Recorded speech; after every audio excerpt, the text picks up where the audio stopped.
Makna goib itu apa sih sebenarnya? Sesuatu yang nggak nampak tapi ada. Nggak nampak tapi ada, oke. Tapi ada dan harus diimani. Oke. Karena alladzina yu'minuna bil goib. Ya. Salah satu kualifikasi orang takwa itu kan yu'minuna bil ghaib. Jadi dia ditaruh di pertama. Sebelum yuqimunas shalah. Berarti penting banget kan? Penting karena yuqimunas shalah itu juga menghadapi yang gaib. Oke. Nah, gimana tuh menghadapi yang goib? Berarti kan kita harus kenal dulu sama yang goib. Iyalah. Baru sholat gitu. Gimana? Enggak dong. Gimana? Itu kan sistem keyakinan. Oke. Cuman bagaimana ketika gaib itu menjadi experience of religion, menjadi sebuah pengalaman keagamaan. Makanya di pondok-pondok ada pelajaran menyentuh yang gaib. Belajar khizib, gitu kan, belajar dalailul khairat, puasa, tirakat, bahkan mahabbah itu ada diajarkan. Itu kan hanya sekitar untuk bagaimana seorang menyentuh dari yang namanya gaib. Dia menjadi experience, bukan sesuatu yang semata-mata dipikirkan. Oke. Karena itu basically. Karena kalau itu gagal memahaminya, menghadapi yang gaib juga keliru. Karena yuqimunas shalah itu menghadap yang gaib. Wa yu'tunaz zakah juga termasuk gaib karena memberikan sesuatu pada yang goib. Oke. Nah, sekarang ada terminologi makhluk goib, Gus. Dan ini selalu dikaitkan dengan makhluk goib, jin, setan, terus nanti ke ifrit lah, terus nanti, wah macam-macam. Nah, gimana sih sebenarnya pandangan itu, Gus?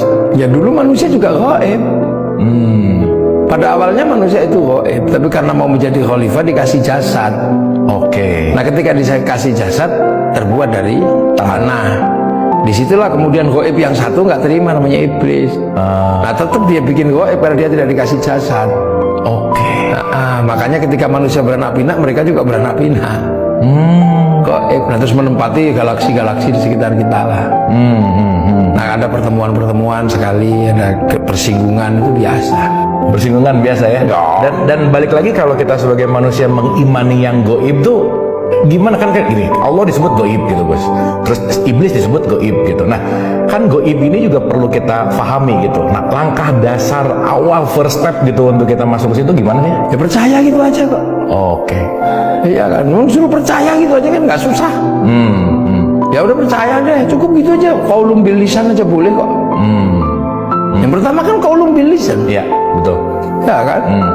I'tiqadun bil qalb, ada yang dibolak-balik, ada yang yakin dulu. Tapi kan kalau mulai awal kan nggak belum yakin, tapi ngomong dulu. Nah, setelah itu kemudian af'alun bil arkan, dalam pengertian terhadap yang gaib ini ada hal-hal yang harus diritualkan. Terhadap Allah, terhadap malaikat ada. Ya first step itu. Percaya gitu ya. Percaya gitu aja.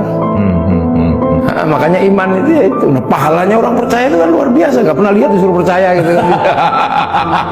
Makanya pahalanya kan aja gitu ya. Iya.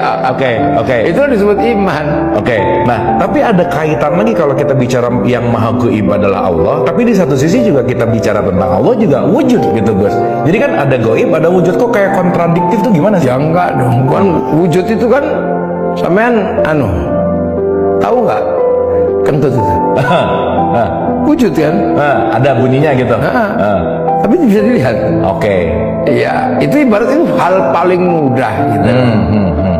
Pernah nggak melihat sesuatu tapi nggak nyambung? Misalnya kita datang ke kampung mana sholat, yang mestinya ngadep ke barat tiba-tiba ngadep ke utara gitu. Logikanya kadang nggak nyambung. Nah, itu sesungguhnya adalah bahwa yang namanya gaib itu ada, tapi kebetulan nggak terjangkau. Karena keberadaannya emang nggak terjangkau dengan keberadaan kita. Nah,